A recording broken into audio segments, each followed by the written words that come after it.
Welcome to TechnoSagar। सधैँ आज पनि मैले एउटा कन्टेन्ट लिएर आएको छु। सो आज चाहिँ म तपाईहरुमा कस्तो कन्टेन्ट लिएर आएको छु भने राष्ट्रिय परिचय पत्र, नेशनल आइडी कार्ड कम्पलसरी चाहिने भएकोले तपाईहरुमा म मोबाइलबाट अथवा ल्यापटप कम्प्युटरबाट कसरी चाहिँ फर्म फिलअप गर्न सकिन्छ, फर्म भर्न सकिन्छ, त्यस विषयमा आज म तपाईलाई सिकाउन गइरहेको छु। र नेशनल आइडी कार्ड सबैलाई जरुरत छ। त्यही भएर नेपाल सरकारद्वारा पनि आह्वान गरिएको छ, नेशनल आइडी कार्ड सबै नेपालीले बनाउनु पर्ने भन्ने कुराहरू आइरहेको छ। त्यसै विषयमा आधारित आज म तपाईहरुलाई देखाउन गइरहेको छु।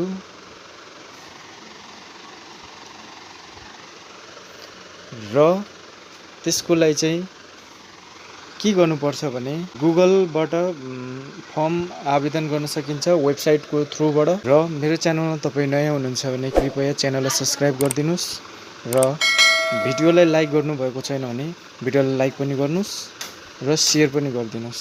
लागौं विषयवस्तुतर्फ। गुगलमा चाहिँ तपाईहरु आएर के चाहिँ सर्च गर्नुपर्छ भने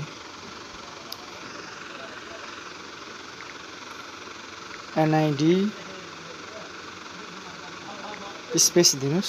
तपाईले टाइप गर्न सक्नुहुन्छ एनआईडी प्री इनरोलमेन्ट सिस्टम। वेबसाइटमा एनआईडी प्री इनरोलमेन्ट सिस्टमको थ्रुबाट, वेबसाइटको थ्रुबाट चाहिँ हामी फर्म फिलअप गर्न सक्छौं। ल हेरिसक्नुभयो, यहाँ एनआईडी प्री इनरोलमेन्ट सिस्टम, यसलाई ट्याप गर्नुस्।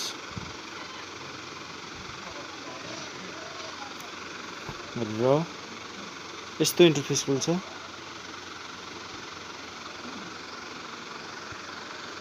डेस्कटप साइट इनेबल गरिदिनुस् र यहाँ देख्दै हुनुहुन्छ लगइन फर इन्डिभिजुअल्स भने हामीले चाहेको राष्ट्रिय परिचय पत्र भनेको आफ्नै लागि हो। त्यही भएर इन्डिभिजुअलमा लगइन गर्नुस् र मोबाइल नम्बर मागेको छ, आफूले युज गर्ने मोबाइल नम्बर इनपुट गर्नुपर्ने हुन्छ।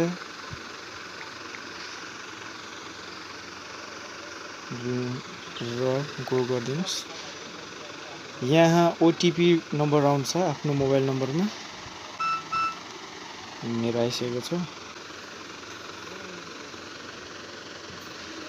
नेशनल आइडी कार्ड कम्पलसरी चाहिने भएकोले तपाईहरु पनि यो अनलाइन फारम भर्नुस्। राष्ट्रिय परिचय पत्र कम्पलसरी चाहिने भएकोले नेपाल सरकारद्वारा आह्वान गरिएको छ।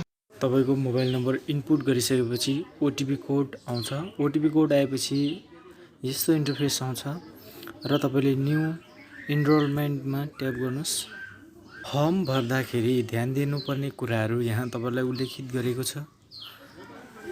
तपाईले यसलाई क्लोज गर्नुस् र तपाईको नागरिकताको अनुसार यहाँ सब फर्म फिलअप गर्नुपर्ने हुन्छ। तपाईको पहिलो नाम र यता नेपालीमा भन्नुपर्ने हुन्छ र उता इङ्ग्लिसमा भन्नुपर्ने हुन्छ। र बिचको मिडल नेम जुन यो रेड स्टार हेरिरहनु भएको छ यहाँ कम्पलसरी भन्नुपर्ने नै हुन्छ। रेड स्टार नभएकोमा तपाईले नभर्दा नि केही फरक परेन, तर रेड स्टार भएकोमा तपाईले अनिवार्य रूपमा भन्नुपर्ने हुन्छ। यसरी तपाईहरु फर्म फिलअप गर्न सक्नुहुन्छ नेपालीबाट। र यतापट्टि इङ्ग्लिसमा हेरिरहनु भएको छ। बिचको नाम मिडल नेम चाहिँ मेरो छैन, तपाईहरुको छ भने तपाईले भर्न सक्नुहुन्छ। र थर लास्ट जन्ममिति इङ्ग्लिस डेट यताबाट हुन्छ, यता नेपालीबाट।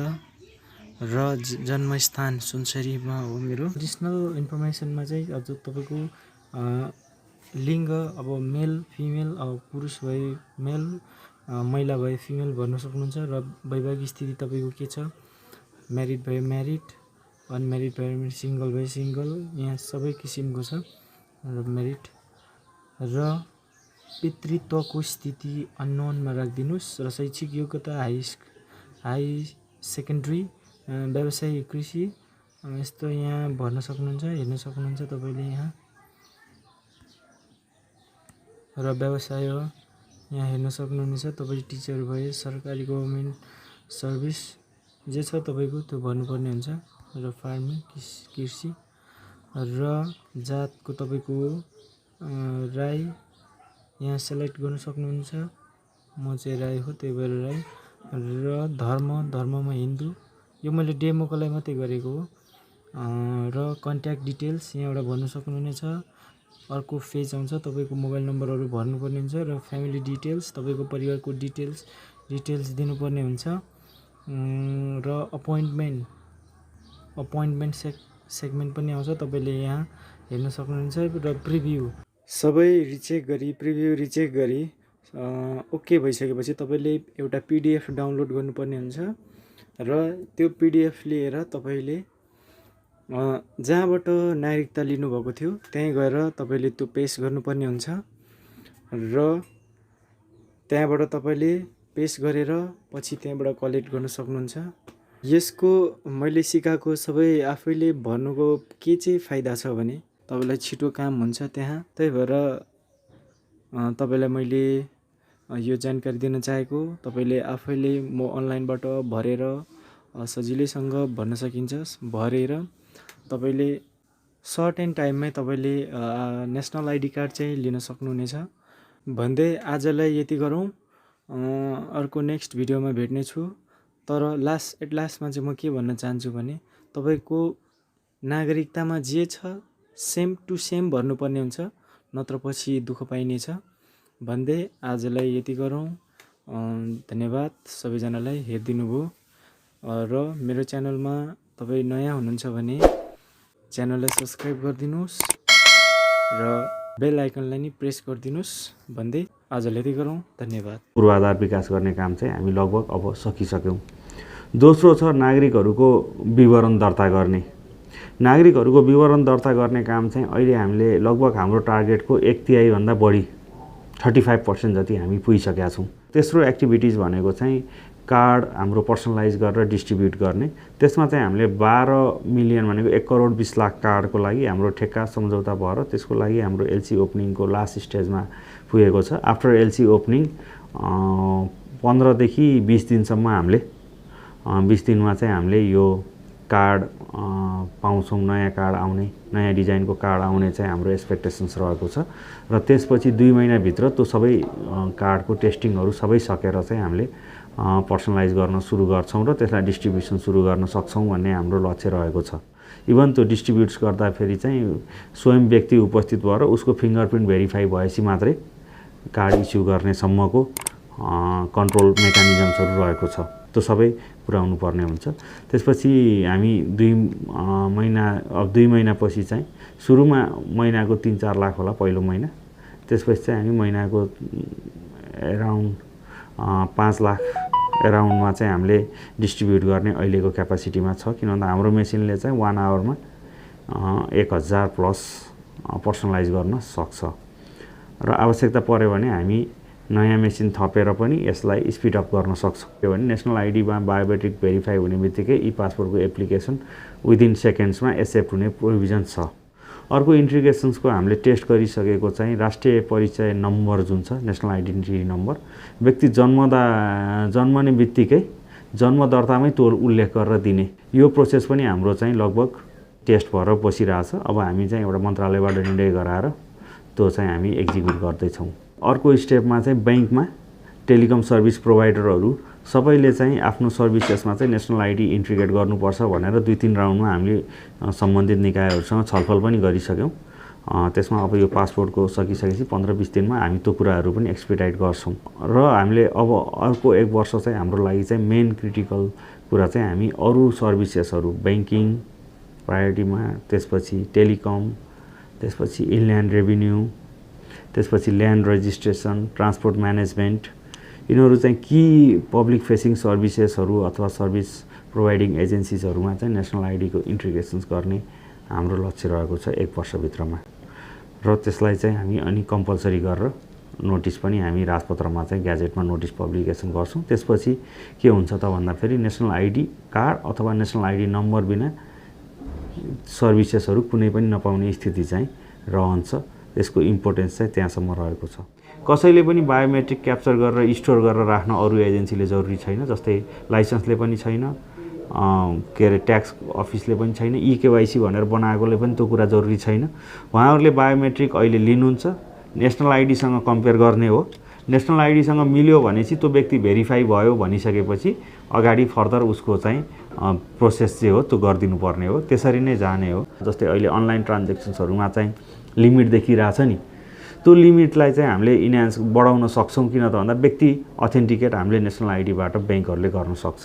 त्यो भइसकेपछि उनीहरूले अहिले 1 लाखमा लिमिट गरेको ट्रान्जेक्सन्सलाई 10 लाखमा पुर्याउन इजिली सक्छ। किन भन्दा त्यो अर्डर दिने व्यक्ति त्यही हो भन्ने कुरा अथेन्टिकेट गर्न सकिसकेपछि यस्तो किसिमको फेसिलिटी दिने हो नेसनल आइडीले चाहिँ। अब ब्याङ्कहरूलाई केवाइसीमा फाइनेन्सियल डाटाहरू पनि चाहिन्छ हैन। अब त्यो फाइनेन्सियल डाटा चाहिँ अहिले तत्कालै चाहिँ नेसनल आइडीमा हुँदैन। अब भोलि गएर सबै फाइनेन्सियल इन्स्टिट्युसन्सहरू नेसनल आइडीमा इन्टिग्रेट भइसकेपछि त त्यो फाइनेन्सियल डाटा नेसनल आइडीबाटै भेरिफाई गर्न पनि सकिन्छ। तर आजको दिनमा सबै फाइनेन्सियल डाटा त नेसनल आइडीमा छैन। त्यो हुनाले ब्याङ्कले के गर्नु पर्यो त भन्दा व्यक्तिगत आइडेन्टिटी डाटा सबै नेसनल आइडीको भयो। नाम, थर, जन्ममिति, ठेगाना, बुवा आमाको नाम सबै नेसनल आइडीबाट लिनु पर्यो। अनि उसको चाहिँ एनुअल कति छ कमाइ, अरू त्यस्तो किसिमको इन्फर्मेसन्सहरू चाहिँ उसले चाहिँ त्यो व्यक्तिको छुट्टै मेन्टेन गर्नु पर्यो। त्यसरी चाहिँ सेन्ट्रल केवाइसीको जुन टोटल ओभरअल लोड छ त्यो चाहिँ 80% चाहिँ के अरे केवाइसीको चाहिँ नेसनल आइडीले कम गर्छ। 20% लोड मात्रै दे निड टु मेन्टेन। टेलिकमको केवाइसीको हकमा चाहिँ टेलिकमको सबै केवाइसी यसैबाट काम गर्छ। एउटा कुरा मात्रै टेलिकमले चाहिँ एडिसनल राख्नुपर्ने भनेको टेलिकम अथोरिटीले त्यो नेसनल आइडीवालाले कुन कुन मोबाइल नम्बर सब्सक्राइब गरेछ, त्यो एक्सिड गरेछ कि छैन भन्ने इन्फर्मेसन मात्रै उता एनटिएले ट्र्याक गरे भयो। अरू सबै नेसनल आइडीबाटै आउँछ। पहिला कार्ड भनेको कार्डको सेक्युरिटी पनि एकदमै इम्पोर्टेन्ट हुन्थ्यो। नेसनल आइडेन्टिटी रजिस्ट्री हो, त्यसलाई चाहिँ हाम्रो सबभन्दा धेरै फोकस त्यहाँ हुन्छ। त्यसमा पर्सनल डाटाहरू हामीले इन्क्रिप्टेड गरेर राखेका हुन्छौँ। यसमा डाइरेक्ट इन्टरनेट एक्सेस हुँदैन। यो सिस्टममा कहीँ पनि इन्टरनेटबाट एक्सेस हुँदैन। फिजिकल सेक्युरिटी चाहिँ सिकन्दरबारभित्र भएर त्यति अर्जेन्ट चाहिँ हामीले फिल गरेका छैनौँ। तर लङ टर्ममा हामी त्यसको लागि प्लान गर्दैछौँ। यसमा एउटा कोर हाम्रो चाहिँ पुस के हो त भन्दाखेरि चिप्स हामी जुन छ त्यो चिप्सको चाहिँ युजर भनेको अरू एजेन्सी पनि हो। जस्तै युनिभर्सिटीले टियुले आफ्नो सर्टिफिकेट यही चिप्समा लेखिदिन सक्छ। कुनै त्यो कार्ड होल्डरको सर्टिफिकेट्स, एसएलसीको सर्टिफिकेट म यही चिपमा बोकेर हिँड्न सक्छु, अथवा मेरो चाहिँ ट्याक्स क्लियरेन्सको लेटर यहीँ बोक्न सक्छु, या मेरो बिहा दर्ता छ भने म यही चिप्समा बोकेर हिँड्न सक्छु। त्यो किसिमको चाहिँ यो चिप्स डिजाइन भएको छ। भोलि हामीले चाहिँ यो चिप्स रिड गर्ने चाहिँ फर्मवेयर, मिडलवेयर अरू एजेन्सीलाई पनि हामीले सपोर्ट गर्न सक्ने किसिमले यो विभागलाई चाहिँ इम्पावर गर्नुपर्छ। त्यो हिसाबको छ। यो चाहिँ के भन्दाखेरि इकोसिस्टम डेभलपमेन्टको कुरा हो। हामीले यो कार्ड चलाउने होइन कि हामीले अरूलाई यो कार्ड युज गर्नलाई इनेबल गर्ने हो यो विभागको काम। अहिले पो हामी कार्ड डाटा कलेक्सन गरेका छौँ, बाँडेका छौँ, तर भोलि चाहिँ अल्टिमेट काम चाहिँ के भन्दा अरूलाई इनेबल गर्ने। त्यो हिसाबले चाहिँ हामीले सबै रिक्वायरमेन्टहरू आइडेन्टिफाई गरेर राखेका छौँ र त्यो हामी गर्छौँ। अरू एजेन्सीलाई हामी सपोर्ट गर्छौँ।